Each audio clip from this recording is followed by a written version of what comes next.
Hello and welcome to the legendary Circuit de la Sarre for round 5 of the Formula SimRacing World Championship.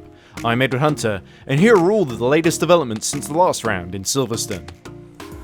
A steward's inquiry following the British Grand Prix deemed ground effects Zolt Zux to be at fault for the multi-car pile-up at the first corner. He was given a back-of-the-grid penalty for Le Mans. Zux's teammate Sander Callas was penalised 2 positions for this incident with Alex Siebel, dropping Callas from 4th to 6th. Belgian driver Lauren Kiersmakers was ill with COVID-19 and unable to race at Le Mans. Pro Championship competitor Vasily Ampatsidis stepped up to fill his Edge eSports seat.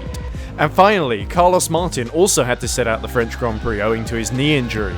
The second Unicorns of Love car was piloted by another pro driver, Dutchman Cas Rietveld. Colin Spork took his 3rd pole position in a row, but Noah Roivers had qualified 700ths of a second behind and made the better getaway off the line, briefly inching ahead before Spork decisively outbraked the Networks P1 driver into the Dunlop chicane. Meanwhile, Dennis Jordan found himself squeezed between Michi Hoyer and Ivan Leonov, and for the second race in a row, the Red Bull driver found himself being spun around at the first corner.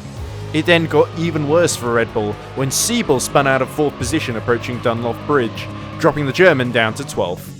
Roivers stayed tucked behind Spork down the Mulsanne Straight, but Adam Rainey overtook his teammate Leonov for 5th, which left the Bulgarian vulnerable to an attack from Hoyer, who decisively dived up the inside into Indianapolis. Roberto Pignataro sadly would not make it to lap 2, spinning out of the final corner and out of the race. Leonov then slipstreamed back past Hoyer, and Voznica tucked in behind him to do likewise. The burst driver smartly switched to the inside for more slipstream from Leonov and retook Voznica, but the pole didn't give up that easily and tried to pass the burst car again on the run to Indianapolis. Hoyer defended aggressively on the outside, forcing Voznica to back out. Hoyer then went up the inside of Leonov into the second Mulsanne chicane, but had misjudged his exit, allowing Leonov and Voznica to go back through. Adam Rainey was now all over the back of the medium tyre-shod ground effect car of Callas, and slow exits through Indianapolis and then Arnage gave the British driver a run on the Estonian approaching the Porsche curves. Rainey went to the inside, and the Networks was through into a lofty 4th position. Damien Skovron slid the rear of his car, allowing Robin Pansar to sweep ahead into Tetra Rouge. Jake Danahan then followed him through and used his push-to-pass to put pressure upon Pansar. It worked, as the burst Simplexity slid wide into the gravel. Siebel tried to pass Skovron in the confusion, but found Rietveld diving up the inside of him through Arnage, promoting the Unicorns of Love driver to 11th, much to Siebel's frustration. He immediately dived for the pits, Red Bull decided to undercut to gain track position. Pansar and Zux went side by side down the Mulsanne Straight, but Ampatsidis slipped up the inside of both of them to go 3 wide in a superb and opportunistic overtake, with Pansar having to slot in behind the ground effect machine. Up ahead, Callas used the slipstream to retake 5th from Rainey, as Hoyer pit from 8th to repair his steering damage and put on fresh tyres. Zux had repassed Ampatsidis for 11th, but spun up the rear tyres, allowing the Greek back through. Skovron and Rietveld dived into the pit lane, but Pansar very nearly put it into the pit wall, saving the car, but once more losing position to a grateful Zux. Pansar tried to counter-attack, but the Hungarian used the slipstream from Ampatsidis to defend into Indianapolis. Disaster then struck for Rainey when he entered the first chicane with too much speed and his worn soft tyres sent him into the gravel trap. By the time he recovered, Voznica and his teammate Leonov had demoted him to 7th. The edge cars of Ampatsidis and Danahan then pit, with the Irishman being delayed by a long pit stop, as Pansar then made another attempt to pass Zux, this time clearing him around the outside into Indianapolis. Zux then made a vain attempt to regain 7th into the Porsche curves. Rainey then pit, followed on lap 10 by the race-leading Dutch drivers of Spork and Roivers. They were released back into the pack, with Roivers making light work of Zux's ground effect car, followed by the Super Venturi machine of Jan Grantchrist, as Roivers pushed to catch up to his countryman Spork. But the championship leader had other ideas and was already passing Leonov for 3rd, just as Roivers dispensed of Pansar to climb back up to 5th. Janos Braksok then pit to relinquish the race lead to Callas. He emerged to find that not only had Roivers undercut him, but Siebel was passed as well.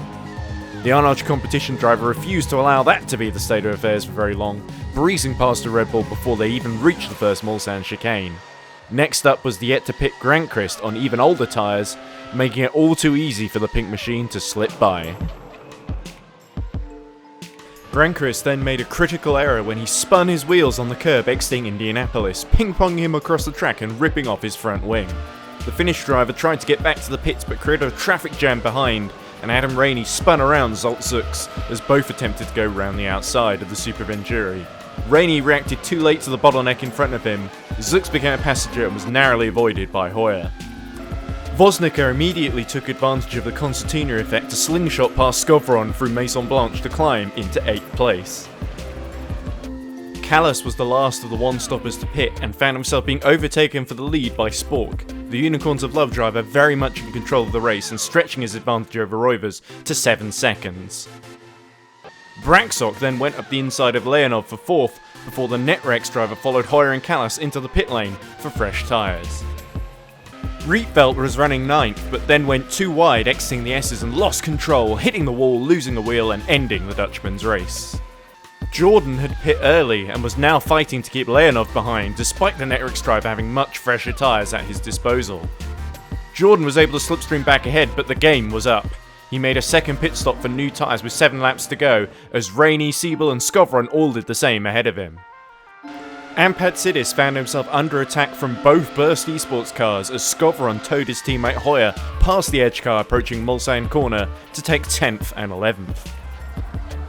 Rainey then used his fresh tyres to attack Panzar with 3 laps to go, but the Swede defended the middle of the road, leaving the British driver with nowhere to go, and forcing Rainey to wait for the run down to Indianapolis to enlist the help of Push to Pass to overcome the Burst Simplexity driver.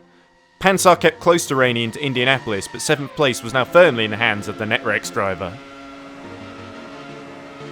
Voznica locked up into Arnage on the penultimate lap, and Alex Siebel did not need a second invitation to slow himself up the inside approaching the Porsche curves. Both drivers used Push to Pass, but Siebel had the tyre advantage. Voznica fought valiantly, but his efforts were in vain after another strong recovery drive by Siebel. Leonov tried to pass Panzar on the outside into Indianapolis for 8th, but he stoutly kept the Bulgarian at bay. Leonov had one last opportunity on the final lap, but once again the Netrex driver ran out of road and ended up having to concede defeat to the Burst Simplexity driver. But defeat was the last thing on Colin Spork's mind as he crossed the line to win the French Grand Prix and take his 3rd victory of the season in emphatic style, extending his championship lead even further, and yes, making more donuts.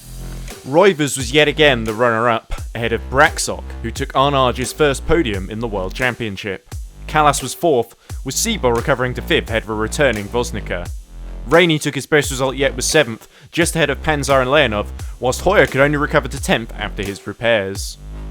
Skovron was 11th, ahead of a struggling Jordan, and Pantsidis finished a very solid 13th on his World Championship debut, ahead of Zux, Granqvist, Denahan and Tom Oldenmenger, with Rietveld and Pignataro both crashing out.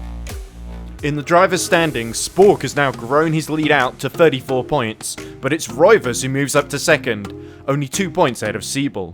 Jordan drops to just a point behind his teammate after 2 poor results, whilst Braxok's podium launches him up to 7th. We'll be back for round 6 of the championship at Spa-Francorchamps in Belgium on the 15th of May, but from me, Edward Hunter, and from the Grand Prix of Speed and Endurance, it's goodbye for now.